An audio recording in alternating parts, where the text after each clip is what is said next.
Well, Hadley, something very interesting is happening in the oil markets right now because as we look at prices, we see oil hitting a 7-week low now. So the risk-off sentiment certainly driving a sell-off that's pushed oil below $76 a barrel. And there are two key factors at play, I would contend.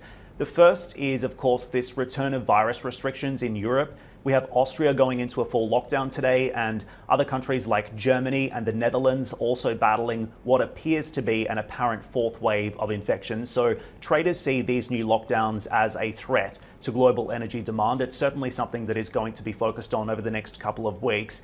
And then the second factor here is the oil market is certainly being jawboned by rumors that the US, China, and Japan are now preparing to come together to tap national crude reserve. We know that this is something President Joe Biden has been threatening for several weeks now. We've also seen reports that Tokyo could be preparing a joint announcement and a coordinated release if it falls within its own laws. And of course, in recent weeks, we've also seen China saying that it is working on a sale. So that's interesting to watch as well. The industry, though, and this is part of the conversation that you and I were having at the ADIPEC conference, the industry, particularly US shale, has been saying, look, if you're going to make a phone call, it shouldn't be long distance, right? Any national sale is also going to have pretty substantial implications. It's going to have to be quite substantial in terms of the volume to move prices in the right direction that Biden wants.